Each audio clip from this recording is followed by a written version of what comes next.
नमस्कार। आज का हमारा टॉपिक है संचार में बाधाएं यानी बैरियर्स इन कम्युनिकेशन। संचार को सबसे पहले समझने के लिए हमें यह जानना जरूरी है कि संचार होता क्या है और उसमें बाधाएं तो उसके बाद की बात है।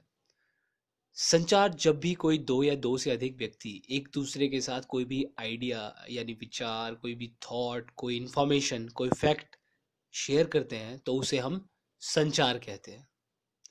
हाँ, उस संचार में कभी कभी बाधाएं भी उत्पन्न हो जाती हैं जिसकी वजह से संचार पूरा नहीं हो पाता। तो इस वीडियो में हम ये जानेंगे कि संचार में बाधाएं कैसे उत्पन्न होती है, कौन कौन से कारक जो हैं संचार में बाधाओं को उत्पन्न करते हैं। तो सबसे पहले हमें यह समझना जरूरी है कि what is the perspective in communication, यानी संचार में परिप्रेक्ष्य क्या होता है। संचार में परिप्रेक्ष्य यानी किसी भी चीज के बारे में किसी भी व्यक्ति का एक विशेष दृष्टिकोण या तरीका, किसी भी चीज को सोचने का और बोलने का एक विशेष दृष्टिकोण या तरीका। ठीक है, ये उस व्यक्ति का संचार में परिप्रेक्ष्य यानी पर्सपेक्टिव इन कम्युनिकेशन कहलाता है। जैसे किसी के भी विचार उसके हिसाब से हो सकते हैं, उसके एनवायरनमेंट से हो सकते हैं। ठीक है, उसके व्यूज, उसे देखने के नजरिए बिल्कुल डिफरेंट हो सकते हैं। फिक्स्ड वेज ऑफ थिंकिंग, बहुत सारे लोगों का किसी भी चीज़ के बारे में एक निर्धारित सोचने का तरीका हो सकता है, यानी अपना अपना एक दृष्टिकोण हो सकता है। तो ये सारे क्या हैं, पर्सपेक्टिव्स इन कम्युनिकेशन, जो कि हर व्यक्ति के अलग अलग होते हैं। जी, अब बैरियर्स इन कम्युनिकेशन यानी संचार में बाधाएं। तो ये जो डिफरेंट अप्रोच ऑफ थिंकिंग और टॉकिंग है, ये अप्रोच जो है संचार में परिप्रेक्ष्य कभी कभी हमारे संचार को प्रभावित कर देती है। ठीक है, जैसे हम एग्जाम्पल ले सकते हैं, यहाँ एक एग्जाम्पल भी आपको के साथ शेयर किया स्क्रीन पर, कि जैसे किसी व्यक्ति के पास एक फिक्स्ड थिंकिंग है, एक फिक्स्ड थॉट है, एक निश्चित विचार है कि उसके पिता या उसके शिक्षक जो हैं वो स्ट्रिक्ट हैं। ये उसने एक दिमाग में फिक्स्ड थॉट रख लिया है। फिर अगर वो शिक्षक या पिता उसके साथ कभी मित्रता व दयालु व्यवहार भी करेंगे तो उसको अपने निश्चित विचार के कारण यही लगेगा कि वो शायद उसके साथ झूठा व्यवहार कर रहे हैं, जो कि संचार में बाधा का कारण हो सकता है। आइए अब जानते हैं कि विभिन्न भिन्न जो कारक हैं संचार में बाधा उत्पन्न करते हैं, डिफरेंट फैक्टर्स, वो कौन कौन से हैं। सबसे पहला जो फैक्टर है वो है लैंग्वेज यानी भाषा। जी हाँ, भाषा भी संचार में बाधा उत्पन्न करता है। उसके बाद विजुअल परसेप्शन यानी दृश्य बोध, चीजों को देखकर भी समझा नहीं जा सकता, बाधा उत्पन्न हो सकती है। Next one is past experience यानी पिछले अनुभव, पिछले अनुभव भी संचार में बाधा उत्पन्न करते हैं। प्रेजुडिस यानी पक्षपात, पक्षपात की भावना जो है संचार में बाधा उत्पन्न करती है। योर फीलिंग्स, आपकी भावनाएं, ये भावनाएं भी कभी कभी संचार में बाधा का कारण बनती हैं।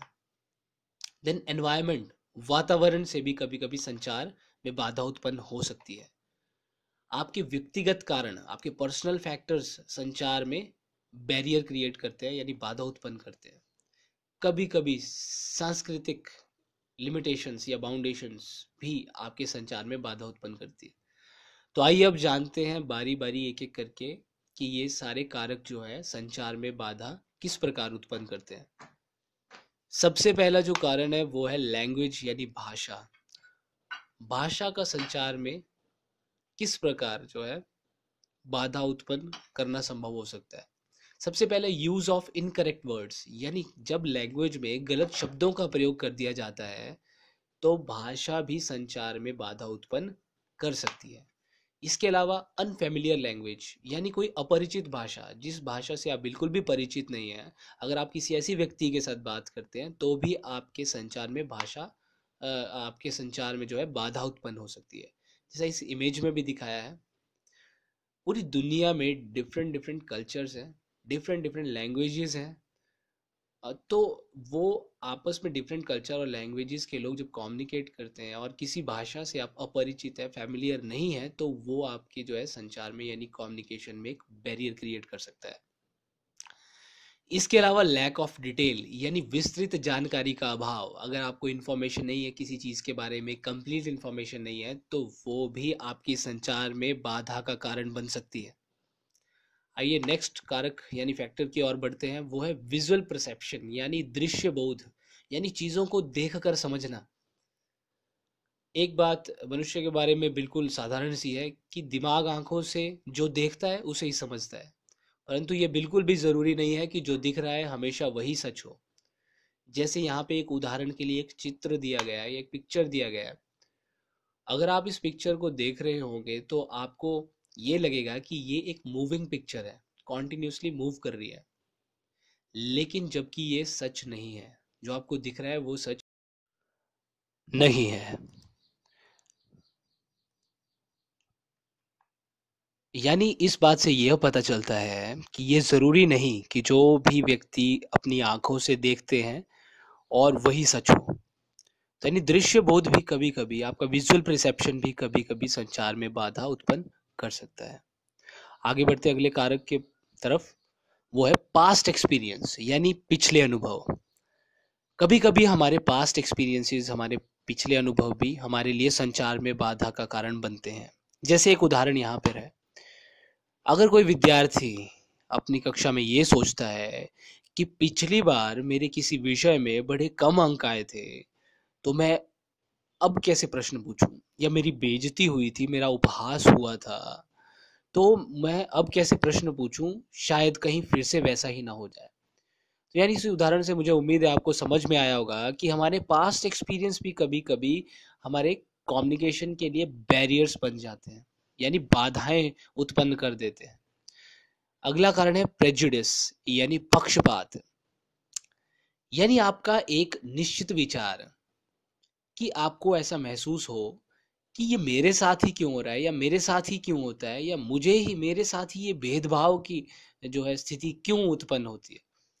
जैसे एक उदाहरण है कि कक्षा में ये सोचना कि मुझे कोई पसंद नहीं करता या मुझसे कोई बात नहीं करता, तो शायद ये विचार आपके संचार में बाधा का कारण बन सकता है। नेक्स्ट वन इज फीलिंग्स, भावनाएं।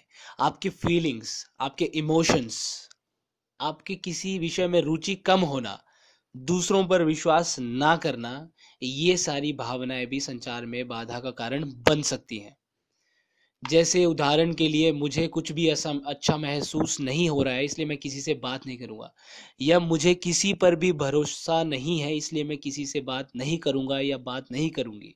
ये सारी भावनाएं आपके लिए संचार में बाधा का कारण बन सकती हैं। अब एनवायरनमेंट यानी वातावरण कैसे संचार में बाधा उत्पन्न कर देता है। जी, वातावरण में बहुत सारी ऐसी चीजें हैं जो संचार में बाधा उत्पन्न कर देती हैं। जैसे नॉइस यानी शोर। वातावरण में अगर शोर हो, बहुत अधिक शोर हो, जैसे कहीं पे डीजे जोर से बज रहा हो या फिर कहीं पे लाउड स्पीकर में जोर जोर से आवाजें आ रही हो, ऐसी जगह पर बैठकर संचार करना बड़ा ही मुश्किल हो जाता है। इसके अलावा अनहाइजीनिक प्लेस यानी अस्वच्छ जगह, गंदगी वाला स्थान। जिस जगह पर बहुत ज्यादा गंदगी हो, उस जगह पर खड़े होकर या रहकर बातचीत करना, संचार करना असंभव सा है। जिस जगह पर बहुत ज़्यादा गंदगी होगी वहाँ आप खड़े नहीं हो सकते, तो कम्युनिकेशन तो एक बहुत ही बड़ी बात है। इसके अलावा पुअर लाइट यानी खराब रोशनी। यदि लाइट की व्यवस्था बिल्कुल उचित नहीं है तो संचार में बाधा उत्पन्न हो सकती है। जैसे इस क्लासरूम में लाइट की कमी दिख रही है, तो लिखकर जो संचार होगा उसमें बाधा उत्पन्न हो सकती है। बोलकर भी अगर सामने वाले को अगर आप ढंग से नहीं देख पा रहे हो, तो बोलकर भी आपको एक ऑकवर्ड सी सिचुएशन फील होगी कि जिसे मैं देख नहीं पा रहा हूँ उससे बात कैसे करूँगा। तो यानी कहीं ना कहीं जो है पुअर लाइट भी संचार में बाधा उत्पन्न करती है। इसके अलावा फॉल्टी इक्विपमेंट्स यानी दोषपूर्ण उपकरण। जिन उपकरणों की सहायता से, जिन डिवाइसेस की सहायता से आप संचार कर रहे हैं किसी से, अगर उसमें कोई फॉल्ट है, जैसे स्पीकर खराब है, नेटवर्क इश्यूज हैं, स्क्रीन में कोई इशू है, कीपैड्स में इशू है, तो कहीं ना कहीं वो सब कारण आपके संचार में जो है बाधा को उत्पन्न कर सकते हैं। इसके अलावा पर्सनल फैक्टर्स यानी व्यक्तिगत कारण। व्यक्तिगत कारण आपकी फीलिंग्स, आपकी भावनाएं, किसी चीज के प्रति आपका फियर, आपको किसी चीज से भय लगता है, कुछ पूछने से भय लगता है, तो वो आपके संचार में बाधा उत्पन्न कर सकती है। आपकी आदतें, आपकी आदतें, किसी से बात ना करने की आदतें, कुछ ख्यालात, ज़्यादा छोटी छोटी बात पर रूठने की आदतें, ऐसी ऐसी चीज़ें, आपका लो कॉन्फिडेंस, ये सारी चीज़ें जो है आपके संचार में बाधा का कारण बन सकते हैं। इसके अलावा वे ऑफ थिंकिंग, आप चीज़ों को किस प्रकार सोचते हैं, आपका सोचने का तरीका क्या है। आपको पता है अलग अलग लोगों का सोचने का अलग अलग तरीका होता है, किसी की भी सोच ज़रूरी नहीं कि आपस में मिले, तो ये पर्सनल फैक्टर जो है आपका, ये भी संचार में बाधा उत्पन्न कर सकता है। इसके बाद जो लास्ट है वो है कल्चर यानी संस्कृति। पूरी दुनिया में अलग अलग भाषाओं, अलग अलग संस्कृति के लोग हैं। किसी संस्कृति में ग्रीटिंग यानी किसी को विश करने का तरीका नमस्ते है, किस में पूरा झुक कर है, किसी में हाथ मिलाया जाता है। तो अलग अलग जो है तरीके पूरी दुनिया में अलग अलग संस्कृतियों में है। एक उदाहरण से यहाँ इस बात को समझ सकते हैं, जैसे थंब किसी को आप दिखा रहे हो, थम्स अप कर रहे हो किसी को, इसका मतलब ये भी हो सकता है कि good job, you did a great job. लेकिन ये ज़रूरी नहीं किसी और के कल्चर में भी इस बात को बिल्कुल उचित माना जाए, क्या पता किसी और कल्चर में ये इंसल्टिंग हो। ठीक है, तो ये एक एग्जाम्पल से मुझे लगता है कि आपको समझ में आया होगा कि कभी कभी सांस्कृतिक यानी कल्चरल बाउंडेशंस भी आपके संचार में बाधा उत्पन्न कर देती हैं। मुझे उम्मीद है इस वीडियो से आपको बहुत सारी बातें समझ में आई होंगी। इसी के साथ देखने के लिए इस वीडियो को आपका बहुत बहुत धन्यवाद। Have a good time.